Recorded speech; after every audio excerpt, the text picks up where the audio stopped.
നന്ദൻ, നമുക്കറിയാം ഇന്ന് ബീഹാർ രണ്ടാം ഘട്ട തെരഞ്ഞെടുപ്പ് നടക്കുകയാണ്. അതിന്റെ തലേ രാത്രിയാണ് രാജ്യത്തെ ഞെട്ടിച്ചൊരു ഭീകരാക്രമണം പോലെ തോന്നിക്കുന്ന ഒരു സ്ഫോടനം ഉണ്ടായത്.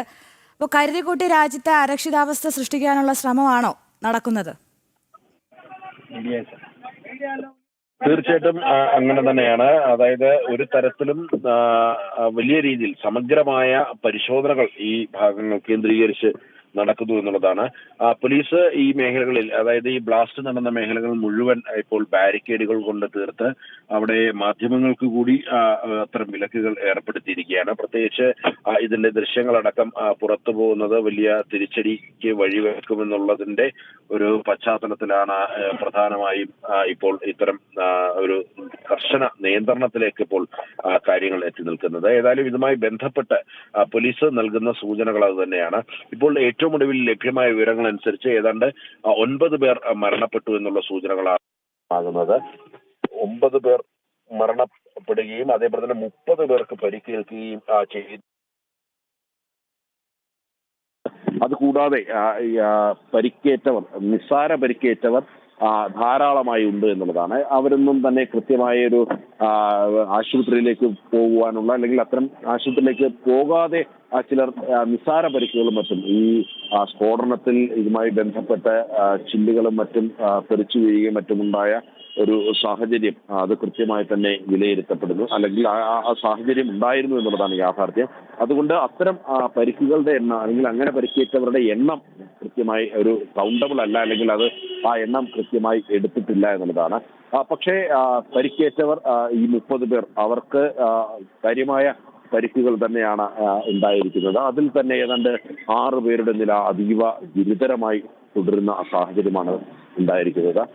അതുകൊണ്ട് തന്നെ ഈ മരണപ്പെട്ടവരുടെ എണ്ണം അല്ലെങ്കിൽ സംഖ്യ ഇനിയും ഉയരാനുള്ള ഒരു സാധ്യത തള്ളിക്കളയാൻ കഴിയില്ല എന്നുള്ളതാണ്. സ്ഥലത്തേക്ക് കൂടുതൽ പോലീസും അതേപോലെ തന്നെ ബോംബ് സ്ക്വാഡും മറ്റും ധാരാളമായി എത്തുന്നു എന്നുള്ളതാണ്. പോലീസ് ഏതാണ്ട് 5 കിലോമീറ്ററിന് പുറത്തു തന്നെ വെച്ച് ബാരിക്കേഡുകൾ തീർത്ത് ഉദ്യോഗസ്ഥരെ മാത്രം അകത്തേക്ക് കടത്തിവിട്ട് കൂടുതൽ സജീവമായ അന്വേഷണത്തിലേക്ക് കടന്നിരിക്കുകയാണ്. കേന്ദ്ര ഏജൻസികൾ ധാരാളമായി ഇതിൽ ഉൾപ്പെട്ടിട്ടുണ്ട്. NIA അതേപോലെ തന്നെ NSG ഒക്കെ തന്നെ ഇതുമായി ബന്ധപ്പെട്ട് സ്ഥലത്ത് എത്തിയിട്ടുണ്ട്. NSGയുടെ പ്രത്യേക സുരക്ഷാ കമാൻഡോ ഇന്നലെ ഈ മേഖലകളിലും, പ്രത്യേകിച്ച് ഈ ചാന്ദിനി ചൗക്ക് അതേപോലെ തന്നെ റെഡ് ഫോർട്ട് മേഖലകളുടെ മുഴുവൻ നിയന്ത്രണവും ഏർപ്പെടുത്തിയിരുന്നു. ഈ സ്ഫോടനം നടത്തുന്ന സ്ഥലത്തിന് സമീപമുള്ള പ്രദേശം മുഴുവൻ NSG കമാൻഡോയുടെ ഒരു വലയത്തിലായിരുന്നു എന്നുള്ളതാണ്. ഇത് കൂടാതെയാണ് തന്ത്രപ്രധാന മേഖലകളിലെ സുരക്ഷയും ഇപ്പോൾ NSG കൂടുതലായി, അവിടെ ഈ മേഖലകളിലേക്ക് NSG കമാൻഡോകളെ കൂടുതലായി വിന്യസിച്ചിരിക്കുന്നത് എന്നുള്ളതാണ് നോക്കിക്കാണേണ്ടിയിരിക്കുന്നത്.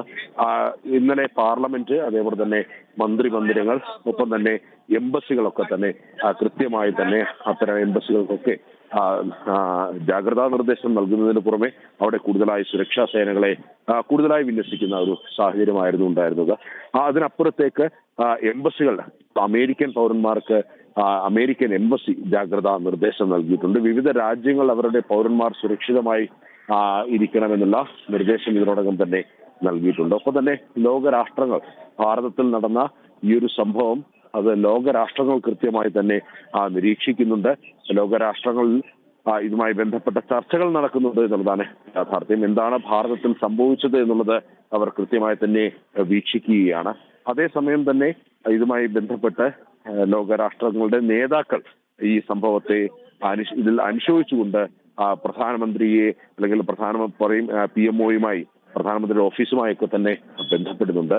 ഈ സ്ഫോടനം ഭീകരവാദികൾ നടത്തിയതാണെങ്കിൽ എന്തായിരുന്നു അവരുടെ ലക്ഷ്യമെന്നുള്ളതാണ് പ്രധാനമായി ഇപ്പോൾ അന്വേഷണ സംഘം പരിശോധിക്കുന്നത്. ഇന്നലെ 2 അറസ്റ്റുകൾ 2 സംസ്ഥാനങ്ങളിലായി നടന്നു. ഹരിയാനയിൽ ജമ്മു കാശ്മീർ പോലീസിന്റെ നേതൃത്വത്തിൽ ഹരിയാനയിലെത്തി ഹരിയാന പോലീസിന്റെ സഹായത്തോടുകൂടി തന്നെ 7 പേരെ അറസ്റ്റ് ചെയ്തിരുന്നു. ഇന്നലെ ജമ്മു കാശ്മീർ പോലീസ് പുറത്തിറക്കിയ വാർത്താ കുറിപ്പിൽ വ്യക്തമാക്കിയിരിക്കുന്നത് ഒരു വൈറ്റ് കോളർ ടെററിസ്റ്റ് എന്നുള്ള പദമാണ് അവർ ഉപയോഗിച്ചിരിക്കുന്നത്. അതായത് പിടിയിലായ 7 പേരിൽ 2 പേർ അവർ ഡോക്ടർമാരാണ്, യുവ ഡോക്ടർമാരാണ്. ഈ പിടിയിലായ 7 പേരിൽ 2 പേർ. മറ്റുള്ളവർ എഞ്ചിനീയറിംഗിനും അതേപോലെ തന്നെ MBAയ്ക്കും ഒക്കെ തന്നെ പഠിക്കുന്ന വിദ്യാർത്ഥികളായിരുന്നു എന്നുള്ളതാണ്. ഇവരിലേക്ക് ഇത്തരം തീവ്ര ആശയങ്ങൾ എങ്ങനെ എത്തി എന്നുള്ളതും പോലീസ് പരിശോധിക്കുന്നുണ്ട്. ഇവർക്ക് ഏതെങ്കിലും തരത്തിൽ പാകിസ്ഥാനുമായി ബന്ധം അല്ലെങ്കിൽ നേരിട്ട് ബന്ധമുണ്ടോ എന്ന് തുടങ്ങിയ കാര്യങ്ങൾ പരിശോധിക്കുന്നുണ്ട്. പാകിസ്ഥാനിലെ നിരോധിത ഭീകരവാദ സംഘടനാ നേതാക്കളുമായി ഇവർക്ക് ബന്ധമുണ്ട്. അവരങ്ങനെ ഇവരുമായി സമ്പർക്കം പുലർത്തിയിട്ടുണ്ട് എന്നുള്ളത് നേരത്തെ കണ്ടെത്തിയിരുന്നു. അങ്ങനെ അവരുടെ ഒരു അറസ്റ്റിന്റെ വൈരാഗ്യം എന്ന വണ്ണമാണോ ഏതെങ്കിലും ഭീകരവാദ സംഘടനകൾ, അതല്ലെങ്കിൽ IS തന്നെ ഇത്തരത്തിലൊരു സ്ഫോടനം നടത്തിയത് എന്നുള്ളതാണ് പ്രധാനമായി ഇപ്പോൾ പോലീസ് അടക്കം പരിശോധിക്കുന്നത്. ഇത്തരം മേഖലകളിൽ ഇതുമായി ബന്ധപ്പെട്ട് ജമ്മു കാശ്മീർ അടക്കമുള്ള അതിർത്തി മേഖലകളിലൊക്കെ തന്നെ പോലീസും അതേപോലെ തന്നെ അർദ്ധസൈനിക വിഭാഗങ്ങളുമൊക്കെ നിരീക്ഷണ പരീക്ഷണങ്ങൾ കർശനമാക്കിയിട്ടുണ്ട്.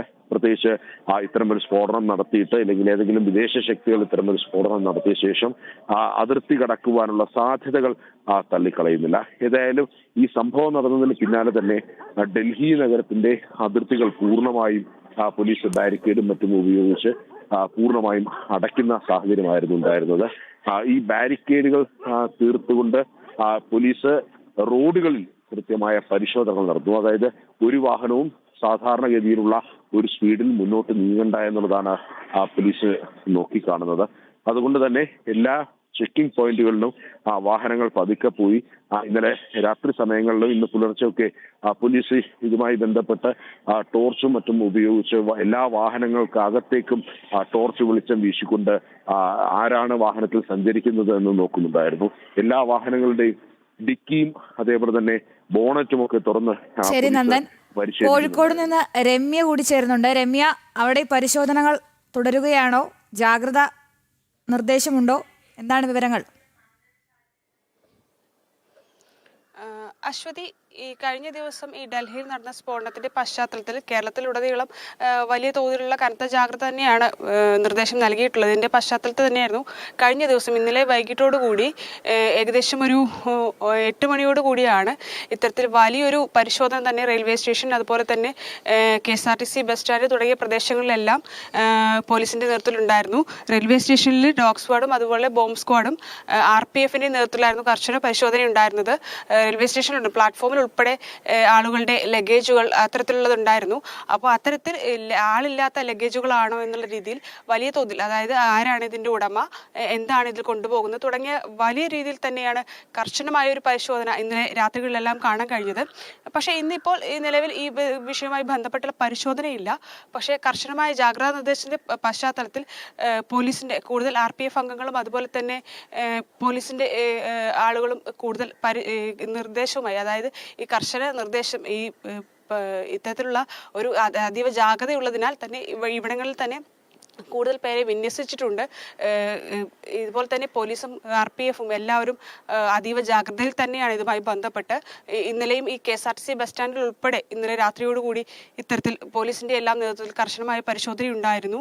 വലിയ തോതിലുള്ള ഒരു ജാഗ്രതാ നിർദ്ദേശം തന്നെയാണ് ഇതുമായി ബന്ധപ്പെട്ട് പോലീസും അതുപോലെ തന്നെ റെയിൽവേ സ്റ്റേഷൻ ഉൾപ്പെടെ RPF എല്ലാം സ്വീകരിച്ചു വരുന്നത്.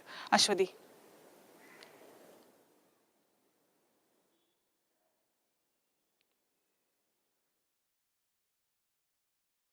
നന്ദൻ, പൊട്ടിത്തെറിച്ച കാറിൽ 3 പേർ ഉണ്ടായിരുന്നു എന്ന വിവരം പോലീസ് സ്ഥിരീകരിച്ചതായി പുറത്തു വരുന്നുണ്ട്. എന്താണ് അതിനെക്കുറിച്ച്? പക്ഷേ ഈ വാഹനത്തിൽ 3 പേരുണ്ടായിരുന്നു എന്നുള്ളത് പോലീസ് സ്ഥിരീകരിക്കുന്നുണ്ട്. ഏതാണ്ട് 3:15 മുതൽ ഈ വാഹനം ഡൽഹിയുടെ വിവിധ ഭാഗങ്ങളിൽ വിവിധ മേഖലകളിലെ സിഗ്നൽ പോയിന്റുകളിൽ ഈ വാഹനം എത്തിയിട്ടുണ്ട് എന്നുള്ളത് CCTVയിൽ നിന്നും അത്തരം പരിശോധനകളിൽ നിന്നും തെളിഞ്ഞിട്ടുണ്ട്. ആ സമയങ്ങളിലൊക്കെ തന്നെ 3 പേർ ഈ വാഹനത്തിൽ ഉണ്ടായിരുന്നു എന്നുള്ളത് യാഥാർത്ഥ്യമാണ്.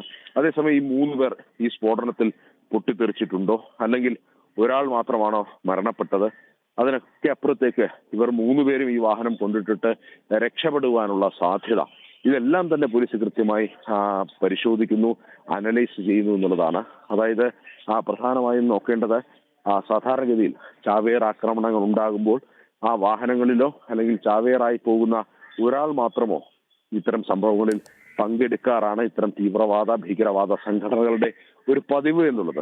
ഇപ്പോൾ ഈ ഒരു വിഷയത്തിൽ 3 പേർ ഇതിൽ ഉൾപ്പെട്ടിട്ടുണ്ട് എന്നുള്ളതാണ് പ്രധാനമായി ഇപ്പോൾ പോലീസിന് പ്രാഥമികമായി ലഭ്യമാകുന്ന വിവരങ്ങൾ. അതായത് ഈ 3 പേർ, ഇവർ യാത്രക്കാർ, അത് അവർ എക്സ്പ്ലോസീവ് മെറ്റീരിയൽസുമായി യാത്ര ചെയ്യുകയായിരുന്നോ, ഏതെങ്കിലും തരത്തിൽ അങ്ങനെ യാദൃശ്ചികമായി സ്ഫോടനം ഉണ്ടാകാനുള്ള സാധ്യതകളും ഒരുപക്ഷെ തള്ളിക്കളയുന്നില്ല. മറ്റ് സ്ഫോടനങ്ങൾ ലക്ഷ്യമിട്ട് അല്ലെങ്കിൽ ഈ കഴിഞ്ഞ ദിവസങ്ങളിൽ അറസ്റ്റിലായ ഒരു സംഭവം, അതുമായി ബന്ധപ്പെട്ട് രാജ്യത്ത് ജാഗ്രതാ നിർദ്ദേശം നിലനിൽക്കുന്നു. അതേപോലെ തന്നെ അതുമായി ബന്ധപ്പെട്ട അന്വേഷണങ്ങൾ പുരോഗമിക്കുന്നു. അതുകൊണ്ട് തന്നെ സുരക്ഷിത സ്ഥാനങ്ങളിലേക്ക് മാറുവാൻ വേണ്ടി ഇത്തരം ഭീകരവാദികൾ നടത്തിയ ശ്രമങ്ങൾക്കിടയിൽ ഒരുപക്ഷെ സ്ഫോടനം സംഭവിച്ചതാണോ? ഇങ്ങനെ പല സാധ്യതകളാണ് ഇതുമായി ബന്ധപ്പെട്ട് പരിശോധിക്കപ്പെടുന്നത്. നിലവിൽ 3 പേർ ഈ വാഹനത്തിൽ സഞ്ചരിച്ചിരുന്നു എന്നുള്ളത് പോലീസ് സ്ഥിരീകരിക്കുന്നതിനപ്പുറം ഈ 3 പേർ അവർ ഈ സ്ഫോടനത്തിൽ കൊല്ലപ്പെട്ടോ അല്ലെങ്കിൽ അവർ രക്ഷപ്പെട്ടോ തുടങ്ങിയ കാര്യങ്ങളൊന്നും തന്നെ പോലീസ് ഇപ്പോൾ ഈ ഒരു ഘട്ടത്തിൽ വ്യക്തമാക്കുന്നില്ല എന്നുള്ളതാണ്. യഥാർത്ഥത്തിൽ ഇതുമായി ബന്ധപ്പെട്ട് സമഗ്ര അന്വേഷണം നടക്കുന്നുണ്ട്. കൃത്യമായ വിവരങ്ങൾ കേന്ദ്ര ഏജൻസികൾക്ക്, അന്വേഷണ ഏജൻസികൾക്ക് ലഭ്യമായിട്ടുണ്ട്.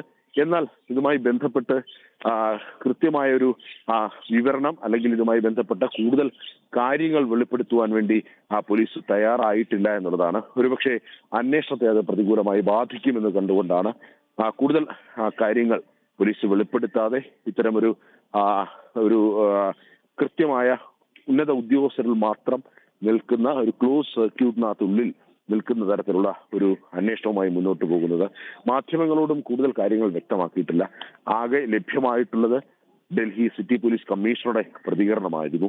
ആ പ്രതികരണത്തിലായിരുന്നു നിർത്തിയിട്ടിരുന്ന കാറല്ല പൊട്ടിത്തെറിച്ചത് എന്ന് വ്യക്തമാക്കിയത്. മാത്രമല്ല സിഗ്നൽ നിർത്തി അല്ലെങ്കിൽ സിഗ്നലിലേക്ക് സാവധാനം വന്ന ഒരു വാഹനം പൊട്ടിത്തെറിക്കുകയായിരുന്നു എന്നുള്ളത് ഡൽഹി പോലീസിന്റെ സിറ്റി പോലീസ് കമ്മീഷണർ തന്നെയാണ് വ്യക്തമാക്കിയത്. അത് മുമ്പ് വരെ ഈ മെട്രോ ഗേറ്റിന് സമീപം പാർക്ക് ചെയ്തിരുന്ന വാഹനമാണ് പൊട്ടിത്തെറിച്ചത് എന്നുള്ള അവ്യൂഹങ്ങളായിരുന്നു നിന്നിരുന്നത്. എന്നാൽ പിന്നീടാണ് കാര്യങ്ങൾ, അതായത് കമ്മീഷണറുടെ വെളിപ്പെടുത്തൽ അല്ലെങ്കിൽ കമ്മീഷണർ മാധ്യമങ്ങൾക്ക് മുന്നിൽ കാര്യങ്ങൾ കൂടുതൽ വ്യക്തമാക്കിയതോടെയാണ് ഇതുമായി ബന്ധപ്പെട്ട് സ്ഫോടനം അല്ലെങ്കിൽ ഈ സ്ഫോടനത്തിനൊരു ഭീകരവാദ സ്വഭാവമൊക്കെ ഉണ്ട് എന്നുള്ളത് ഒരുപക്ഷെ സ്ഥിരീകരിക്കാനായത് എന്നുള്ളതാണ് യാഥാർത്ഥ്യം.